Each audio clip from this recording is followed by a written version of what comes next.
Hey everyone, Panyo here. Thank you for tuning in to another episode of After Dinner Mints. I highly encourage everyone watching to join us in the Art Blocks Discord. A link to our Discord can be found in the description of this video. As always, make sure you like, comment, and subscribe to the YouTube channel so you don't miss an episode of our weekly show. And now I want to introduce our guest for this afternoon. We have a curator of digital art at the Whitney Museum and professor at the New School, Christiane Paul. Thanks so much, Ponyo. Thank you Thanks so for much for having being me, on. and hi to Yeah. everyone. Yeah. Thank you so much for being here. How are you doing today? All right. Excellent. Well, let's go ahead and get started. I have a bunch of questions that I want to go through, and I just want to be conscious of your time, so I really appreciate it. But yeah, let's go ahead and kick things off. If you don't mind, just telling us a little bit about your background. Well, I had a kind of zigzagged path into what I'm doing right now. I started out with literature. I got very much into hypertext, electronic reading and writing in the 80s when HyperCard came about. Also was online before the web was launched in the 80s, played a lot of Dungeons and Dragons games, loved it. So I was very tuned into that space when the web finally started. And that led me to actually launch a magazine, first a newsletter, and then a magazine called Intelligent Agent on electronic digital media in arts and education. And that basically led me to curating because people approached us, asked, well, how do you curate that art?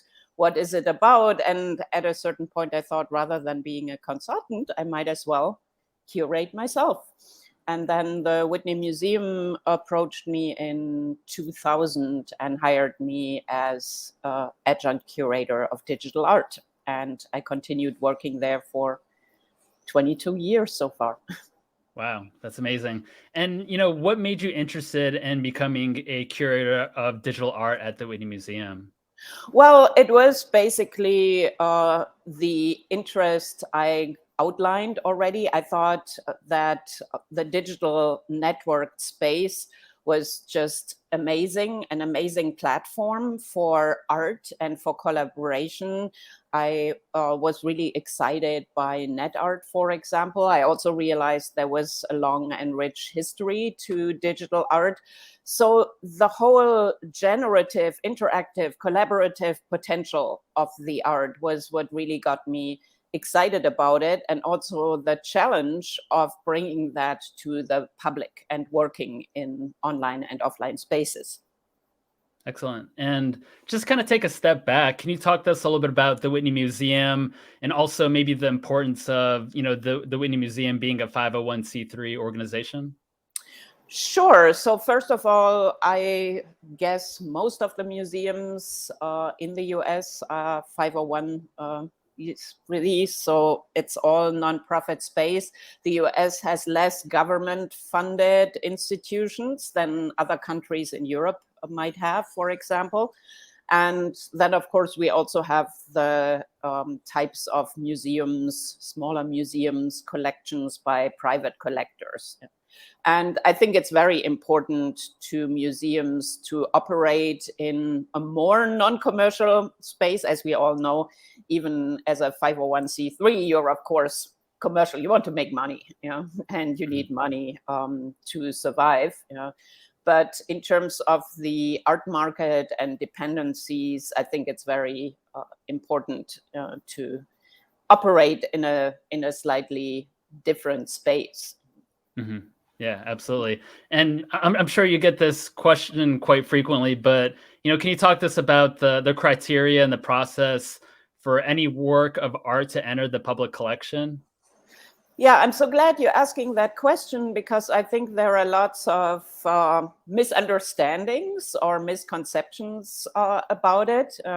So collection building ultimately starts with the mission of an institution. What are they supporting? What are they interested in? We also don't want to double efforts necessarily. So the Whitney is the Whitney Museum of American Art. It was actually founded at a time where American art wasn't recognized and people were more into French, European art. So it was specifically about researching and carving out that space. So the Whitney has different collection interests from MoMA or the Met, for example.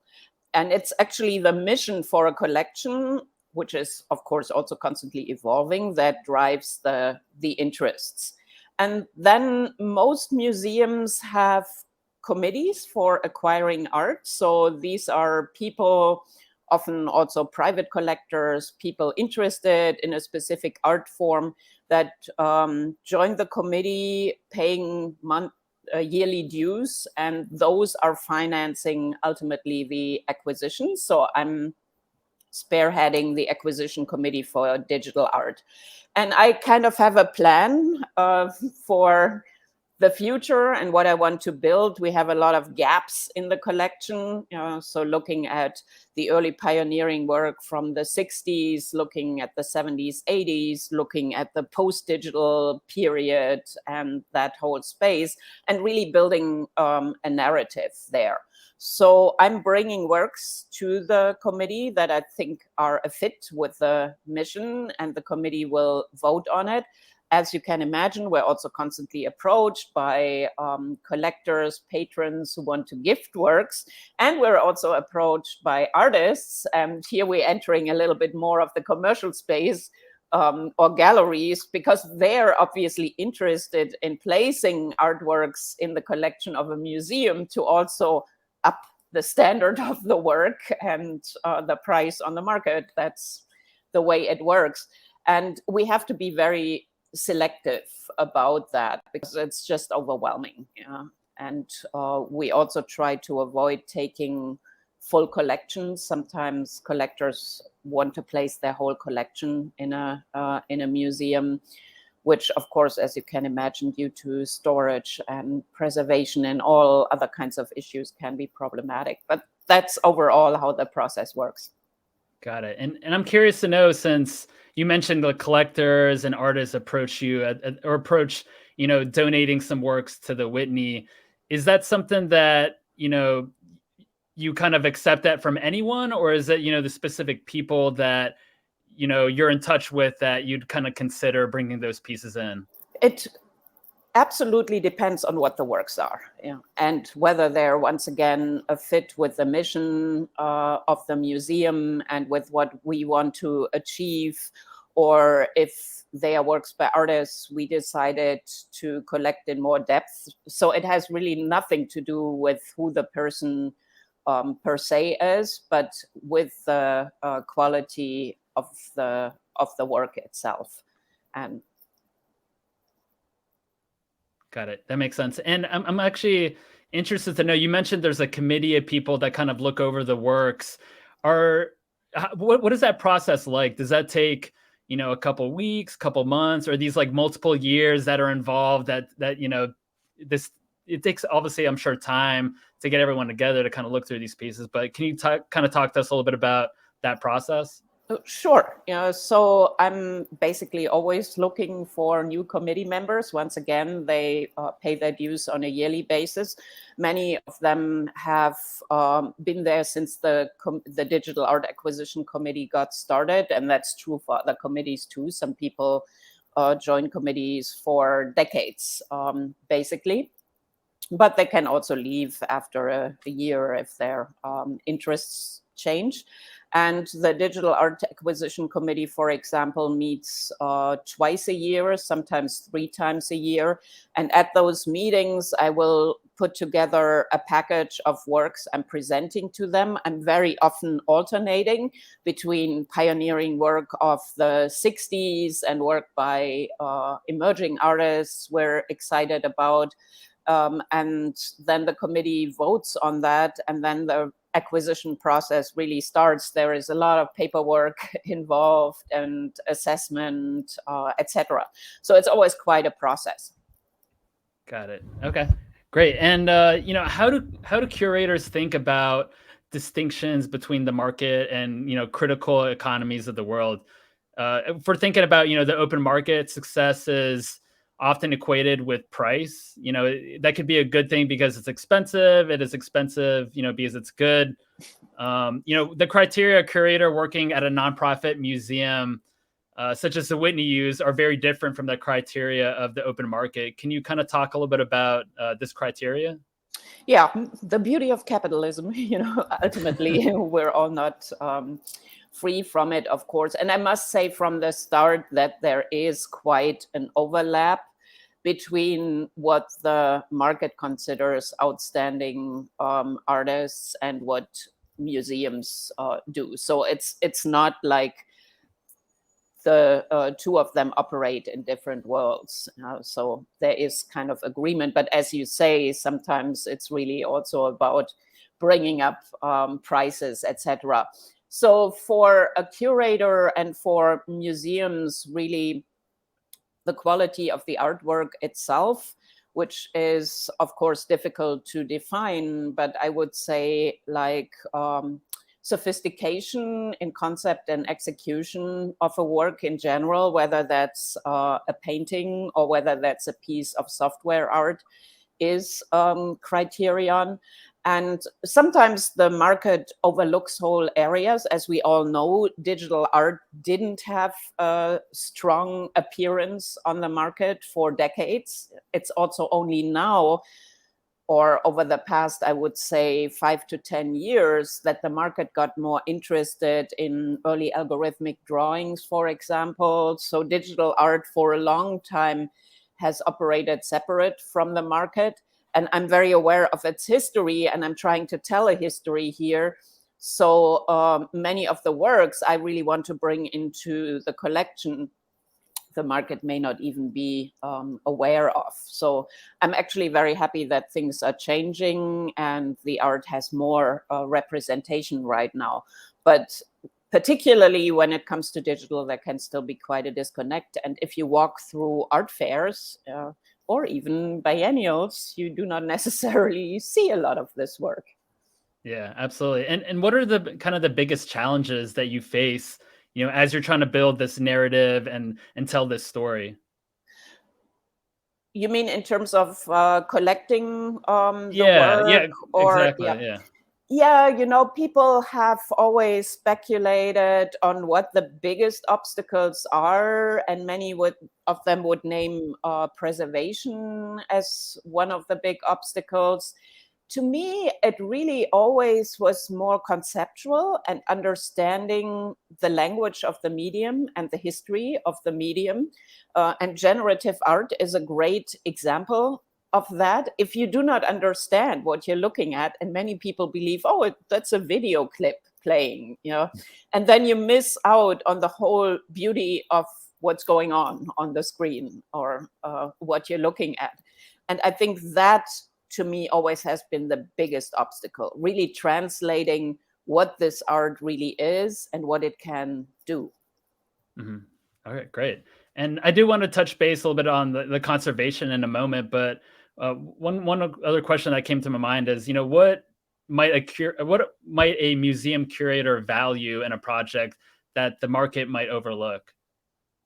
Once again, I think it's the influence on the history of art, really the conceptual background of the work. So as a curator, you approach artistic practice in a very holistic way. Like, what influence did that artist have on the art world in general? Who were the peers? How did they work together, for example? And what is the sophistication of the work on numerous levels? So if you're telling a story within a collection, you might look at slightly different criteria than the market itself. Oh, wow, it looks great, which in and of itself is certainly an accomplishment, but there's also more to it. Okay, great. And then, when you're talking about that, do you often have conversations directly with artists as well to kind of, understand that history that they, or maybe their background, but then also the history of that piece? Yeah, I'm glad you're asking that question, because once again, I think it's often misunderstood. That simply is the job of a curator. So many of the artists I'm bringing into the collection of the Whitney right now, I've been following them literally for decades, for more than 20 years. I've had so many meetings and conversations with them. And curators typically have that involvement with artists. So it's not that they're bringing works in like out of the blue. And of course, sometimes you discover young emerging artists and you also reach out to them and have studio visits and learn more about the work. I think the word curating has been diluted so much because it entered public discourse, and now you're reading everywhere, oh, a window display curated by and a playlist curated by. But that has very little to do with what an arts curator does. It's not simply selecting works, it's also hardcore research. Yeah. Okay, great. I appreciate you talking about that. You mentioned a little bit of like preservation. What is the process for, the conservation of digital works? Mm-hmm. So we have by now, over the past, I would say 3 decades, more established best practices. As you can imagine, the fast obsolescence cycle of technology can really get in the way here. And as it always is with preservation, there simply isn't a silver bullet. You have to clarify what the work is, what the artist's intent was to really come up with a method. And there are 4 different approaches that are very established. One of them being storage of the hardware, for example. Emulation, emulating the software or hardware used in the creation of a work, or virtualization are other ones.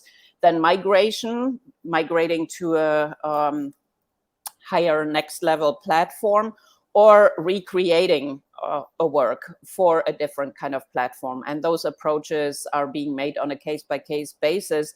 But once again, over the past decades, there have been many initiatives by museums and organizations, from DOCAM in Canada to the Variable Media Network and multiple others, and even exhibitions focusing on this topic. So at the Whitney, we have we had the Media Preservation Initiative that was actually funded and ran for a certain amount of time. And now network on media preservation, and institutions try to work together to come up with best practices. It can be quite an involved process, obviously, but I also don't want to say that digital technology and digital art are so much harder to preserve. It's kind of mind-blowing if you look at some very traditional works and what is being done to actually make them survive. Yeah, absolutely. Great. And then, how is the Whitney Museum capturing artists' intent for their work in terms of, display, usage, and archiving? Mm-hmm. So once again, as a curator, you have discussions with artists from the start, or if the artists aren't alive anymore, you're doing a lot of research on what that contextual framework and intent was. And when a work enters the Whitney Museum's collection, we have, for digital art specifically, a questionnaire that is probably 10 pages long, that asks about the intent and the concept of the work, what kind of off-the-shelf software, generic software was used, what kind of screens should be used, what kind of resolution, and very specific about the gallery environment and all kinds of technical aspects of the work. So all of that is really recorded from the start. Also requirements for archiving the work, how it ideally should be archived. One thing that is, I think, unique to digital art is that sometimes work evolves without even being non-functional. We think of preservation as something that is done once a work stops functioning. But digital artworks also have a digital life. So we had occasions where artists, for example, Ian Cheng, would come to us and say, look, I want to update the piece because there have been significant developments in AI and I would like to make changes to those bots I'm using. So in that case, we have a GitHub repository where we basically archive all of the changes that are being done to the work over time. I think that's a fairly unique thing when it comes to digital art. So in a nutshell, there's a lot of thought that goes into intent archiving and preservation strategies from the start upon acquisition of a work. And that also includes display in a gallery space. Although I also must say that digital works get installed very differently every time they are shown. And as long as the artists are alive, you always work with them to figure it out for a specific gallery and space. Mm-hmm.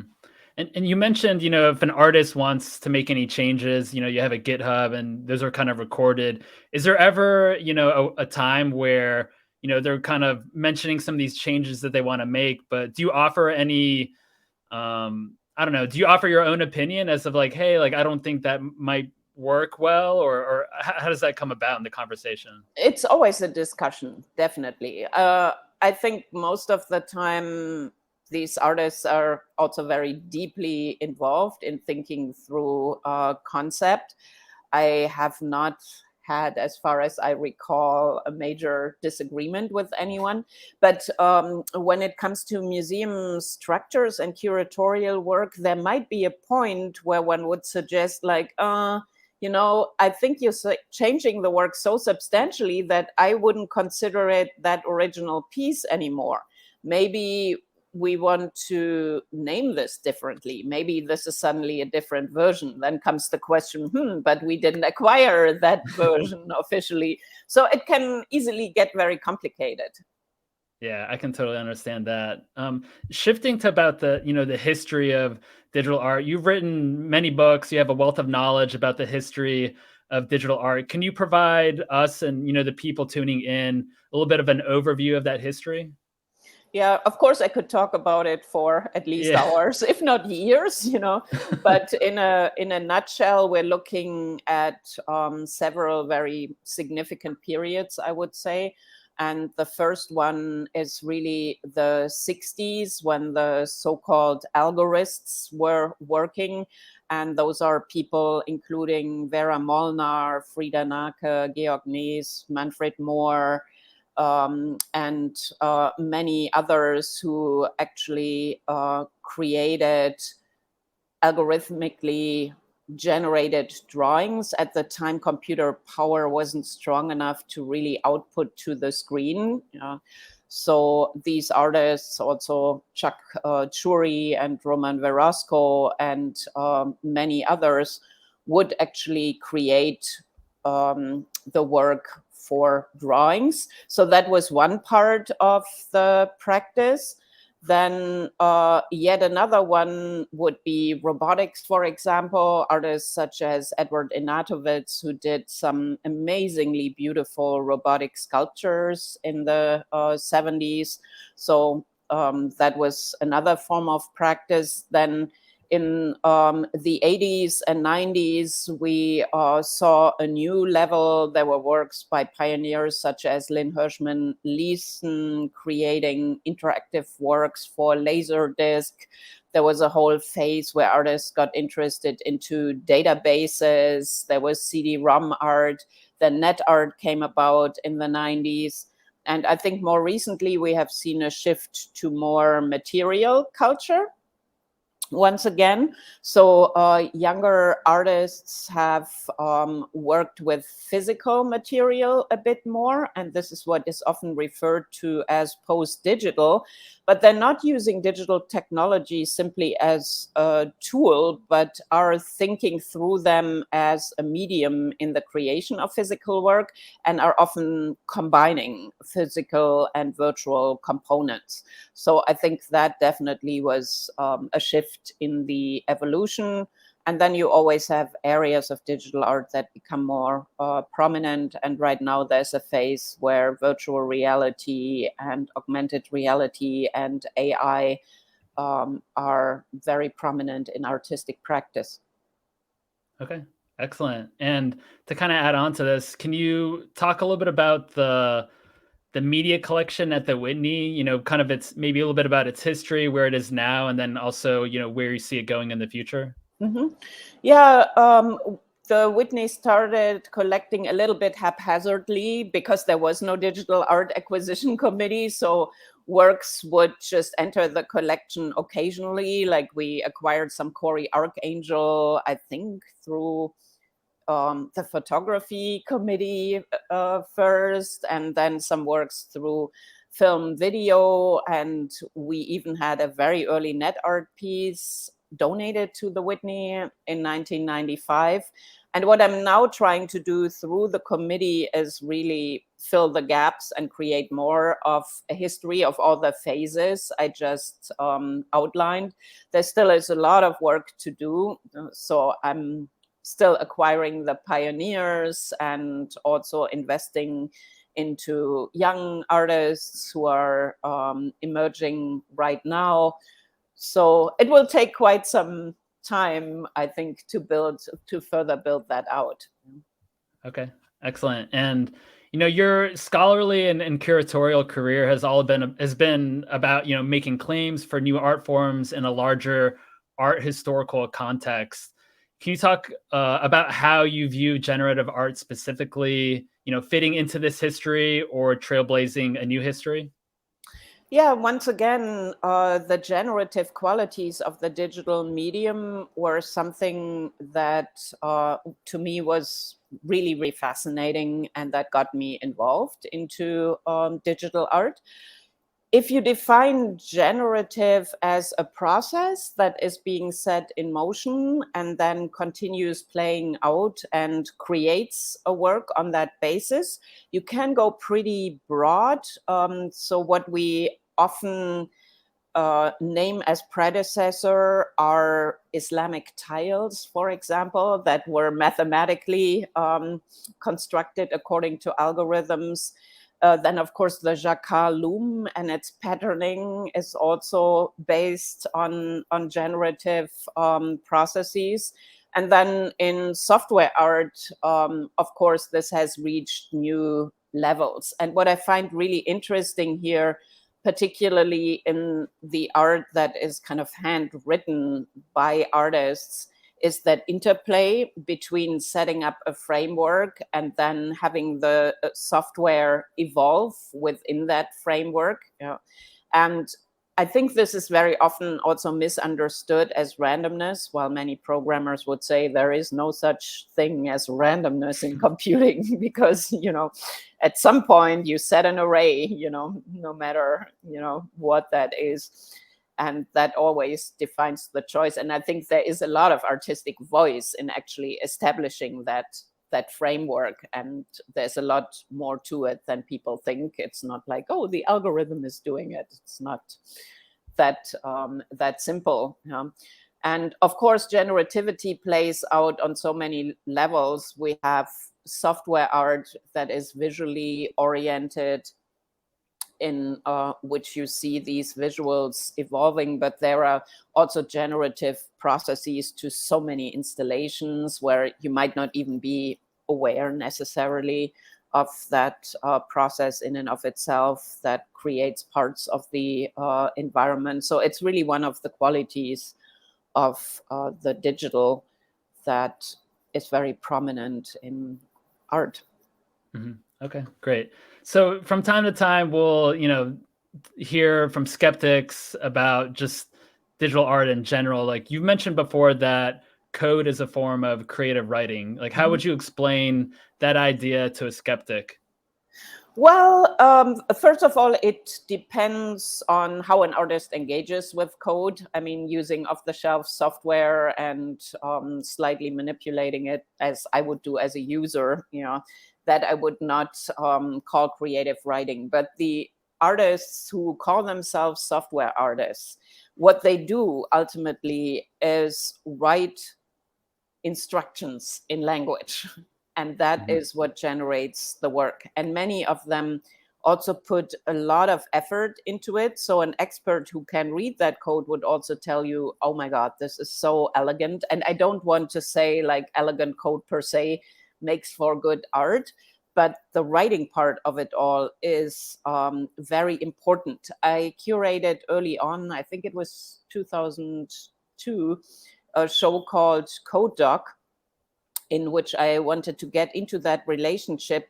And I gave artists an assignment, connect 3 dots in space, and your main can't be larger than 8K. Not all of them would stick to that. And then I exhibited the code first, and from the code you would launch online then the work in and of itself. And some artists really used that for storytelling even. And it was very, very beautiful to see how they all approached this in different ways. So I think it is really a form of creative writing, even though a more mathematical one, but it's a way of thinking, and it's a way of using language. And that also builds a connection to conceptual art. And the people like Joseph Kosuth or Lawrence Weiner, who looked at language and semantics and an idea that drives the machine that makes the art, as Solowit would put it, as a form of artistic practice. Okay, great. And you kind of mentioned about code and displaying that. Is that something, if, the Whitney, the museum, or if you had an exhibit, would you display the code as well as next to the piece? Or is that something I guess you would talk to the artist about to kind of get their intent or what they would want to do? That is really about intent, I would say. So in some cases, artists absolutely would not want that. And they're very clear about that because they would see it as alienating. And in other moments, it's really crucial to it. Like Casey Reas, for example, has done works where he really displays the instruction of the work that it is based upon, like Solowit would display the instruction of the work. And in my exhibition Programmed, which I co-curated with Carol Mancusi-Ungaro and Clemence White, we also had one of the Code Doc words by Brad Paley. So what Brad had chosen to do in that work, that was part of the Code Doc exhibition I just mentioned, was basically to make the code visible on the screen and connect 3 points in code space. So the work itself is the code as displayed on the screen and tracing 3 movements, the way he wrote the code, the way the computer executes it, and linearly how you would read it. So in that case, you really have the work itself and the code as identical. And once again, overall, it's a discussion about intent and what the artist would want. Yeah, absolutely. And, when it comes to code-based, algorithmic, and generative art, do you think that there's a need for that narrative or political, social messages in those types of art? I think all art has validity. So there have been big discussions in the field of software art about that too. I think it's totally legitimate to create formally beautiful work that is code-based. Yeah. But then there are also many artists who really look at the socio-political aspects of code. And I think that also is a very important part of it. Yeah. And looking at the poetics of construction and looking at the socio-political context of that construction is also very important. Okay, great. And I don't know how much you're able to speak on this, but with regards to this year's Biennial, can you talk about the event from a digital art perspective and how they curated those works? Well, the Whitney biennials are always curated by the team that is charged with doing the show. And of course, they always have their own interests. So certainly if I had been a curator of the Whitney biennial and I was on the team in 2002, you would have seen a lot more digital work because that's my field and that's what I'm into. I think there are some beautiful digital works in the biennial, like Jackie Connolly's Descent into Hell, I think is a fantastic work, which we also acquired. But yeah, once again, since I'm so passionate about that medium, I certainly would have brought more of that into it. We all have our curatorial biases to some extent. And I just believe that the digital and software are so much part of our world and of our lives. And this is really an art form that is uniquely positioned to comment on that part of our world, that it needs to be featured in a prominent way. Great. And so this is kind of a longer question, but generative art like that on the Artblocks platform is sometimes lumped into other forms of crypto art, but it in fact has like its own characteristics that bring it closer to discourses of contemporary art. Performativity, self-reflexivity, and those aspects are highlighted in the exhibition program that you co-curated that was held in the Whitney in 2018, 2019. Can you talk a little bit about what you think distinguishes, generative art in the broader Web 3.0 landscape, and also how that fits into how you think about the development of contemporary art more generally? Yeah, it's a really super complex question. And once again, I've always been a huge fan of generative art. And for me, it's just one of the crucial characteristics of the digital medium. And what we're seeing in the NFT space right now, or a lot of what is called the Web3 space, are ultimately JPEGs that are hung on the blockchain. And to be brutally honest with you, if that would be representative of digital art, I never would have gotten interested into it, because once again, the generative, interactive, collaborative aspects of it all was what got me into this. And what I really hope to see in the future a little bit more in that space is exploration of the blockchain as a medium, and of the generativity of tokens and what you can do with that. And there certainly has been art that explored that space. To me, that is more sophisticated, and I hope that we're going to see more of that. And as you said, that those qualities are also putting generative art more into the contemporary fine art space than the average collectible JPEG meme that you see floating out there. Okay, great. And what's your perspective on on-chain art? Well, once again, to me, it's a super interesting space. It's also a little bit limited, of course, in terms of what you can do when it comes to energy price, etc. But it's to me a super interesting medium to explore. And once again, some artists have done that in interesting ways. The idea of generatively setting in motion a process on chain, that I find super interesting. Yeah.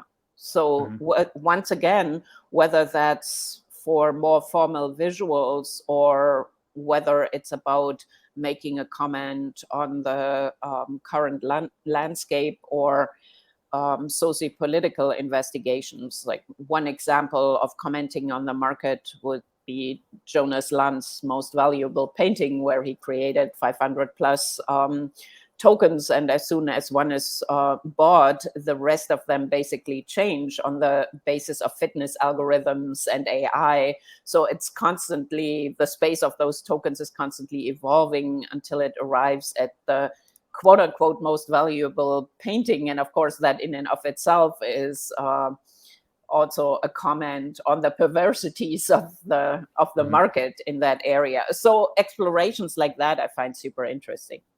Okay, excellent. And so two of the artists on Art Blocks, Casey Reese and Tabor Roback, I hope I pronounced that correctly, make up a small portion of the over 25,000 pieces in the Whitney collection. I'm curious to know. Not 25,000, over More, 100. over 100,000. I apologize. No, over 100,000. 100, over Over 100,000. Okay. 100, not 100,000. 100. Okay. I apologize. It make up over 100 from digital art. Do you expect to see significantly more of those artists in the collection in the near future, now that, with all the Web3 space kind of coming alive? Yes, but I also would say that it has nothing to do, from my perspective, with the Web3 space. I mean, Casey has been such an important artist in that area for a long time. Also, building with Ben Fry, processing, creating the tools, being so involved in shaping the discourse, now also running a platform, Feral File. Yeah. So I've been following Casey's work for a long time. It was included in program because he has done such important work in building the connection to conceptual art, and was really leading in that. So yes, you will certainly see more of these artists in the Whitney's collection, but it's not necessarily driven by what we're seeing in the Web3 NFT space right now, but because they are just terrific artists whom we have been following for quite some time. Okay. Does the Whitney have any plans to display its media works in the metaverse? We actually have been talking about that a lot too, and I've been writing about it. There was a phase in the 90s where museums were all building their virtual museums, and I think a lot of misguided approaches to it. So right now there definitely aren't any concrete plans. And once again, I think everything that would be done within 3D virtual spaces would need to be very carefully thought out. Yeah, there can be problems with just skeuomorphic representation of gallery spaces, and we often see the mistake being made of, oh, we're recreating a show in 3D space, and it's so cumbersome to click around to get to that tiny little painting hanging on the wall, that everybody's saying, why don't you give me a web page where I can look at it, like in more detail. So I think those spaces also require that you very thoughtfully work with them and commission and create art for them. And once again, that is also something that has been going on for quite some time and has a rich history. So yeah, definitely a space to be explored, and I'm looking forward to doing interesting things with it. Yeah, that sounds like it's going to be complicated to do, as you mentioned. There's a lot of small things that you have to think about, like the artist's intent, and then also just making sure that you're doing it right and not making it look just like something where, like you said, just giving you a website link to a page. Essentially, it's like you want to do it right, essentially, right? Yeah, absolutely. And once again, also utilize what the space can do. I've always been more interested in virtual spaces and what you could never do in the real world, rather than recreating. I mean, the idea of recreating a gallery, unless there's a strong conceptual reason for that, doesn't make that much sense to me. Give me a good 360 photo if that's all you're going for. But virtual spaces have so much potential in doing very new and exciting things. We early on commissioned a work quite some time ago in Second Life, where the artists were also holding meetings in that space. So that to me was much more exciting, to use it as a social space and use it for the creation of works. Cool. And does the Whitney Museum have NFTs in its permanent collection, or maybe are any of them on their way into the collection? Actually, yes. So I commissioned a work for the Artport platform in 2019 by Jennifer and Kevin McCoy that was token based, and it actually played with donorship. So Jennifer and Kevin donated a video to the museum's collection, and in that video you see an actress going up stairs upstate, and in the railing and the steps you actually have the key, embedded. It's called public private, so public private key. And then the artists opened this up for applications by the public for becoming a donor to the Whitney Museum. So people were applying to become a donor, and I was fascinated by how many of them were actually interested in that. And they selected 50 of them who are now donors on record of this work to the Whitney Museum with their tokens. As far as I know, there has been very little trading or selling. They all held on to their donorship title, which they found exciting. We also have one of Eve Sussman's 89 Seconds Atomized. This is where she shattered basically a video piece that already is in the collection of the Whitney and other museums into little tokens to build a collector base. So as collectors, we all would need to come together to actually screen that work. And I think not all tokens have been sold, so there would be little gaps in it. And we also are in the process of acquiring works by Lovit, animations by Lovit that also come with NFTs. But once again, I also want to be very selective and collect works that are not simply JPEGs on the blockchain, but that play with interesting conceptual aspects. Okay, I love that. And I know you kind of mentioned earlier on that every now and then you'll talk to collectors with their collection as far as bringing it into the permanent collection. But is the Whitney Museum working with collectors to advise them on their NFT collections? No, because there are actually ethics guidelines for that. I mean, obviously I get questions about what I think is interesting or good very often, but I think we also have to keep those spaces separate a little bit, and museums have ethical guidelines. So we cannot be in the business of setting prices or consulting within the market, because it's a feedback loop that also would affect us in terms of value and how it's being driven up. Once again, it's all interconnected, and there is no entirely pure landscape here, but that's something that that's the space for dealers, not for museums to get into. Yeah, that makes total sense. And I'm curious to know, are you working on any, upcoming exhibitions, either for the Whitney or elsewhere? Yeah, always working on lots of things. So for the Whitney, I'm curating 4 projects per year for the Artport platform, artport.whitney.org. And coming up next is an AI piece by Devin Kenny, which should launch very soon. He trained again on installation images at the Whitney.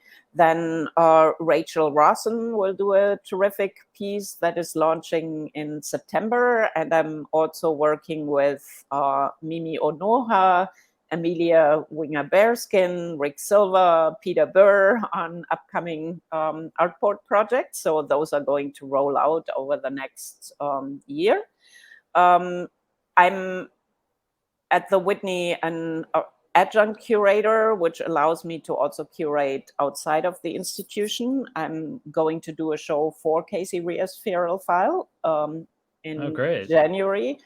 And I also curated Demoda 4.0, the Digital Museum of Digital Art, which is a VR space. So 4.0 so far has been shown at the VR festival in Rome. and at Gazelle Art House in London, and there are more venues coming up. I think it will be shown at ZKM in Germany and other venues in the US. Excellent. Well, it sounds like you have a really busy year ahead of you. I do, yeah. And then on top of that, to kind of close things out, are you excited about any, other upcoming exhibits or collections, even, just in general, or anything kind of exciting you for the rest of the year? Oh, there's always so much going on. I mean, that's the beauty of this space. There are so many interesting shows coming up. I'm following what's happening on all of the online platforms and in institutions. So off the top of my head, I can't point out single shows, but there's just always so much happening in that space. Absolutely.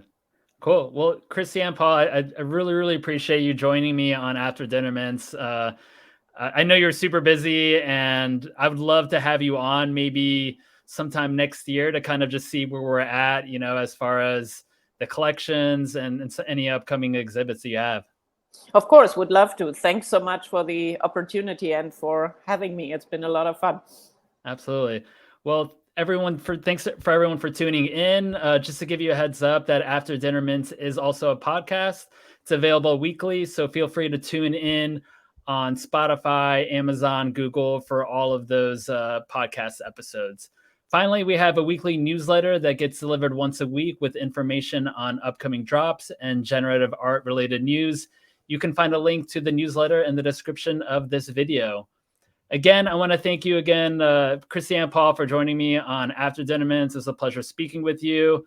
For everyone that was tuning in, make sure you comment, like, and subscribe to the Art Blocks YouTube channel. Be kind to each other, buy what you love, and we will see you all next week. Thanks, Christiane. Appreciate it. Thanks so much.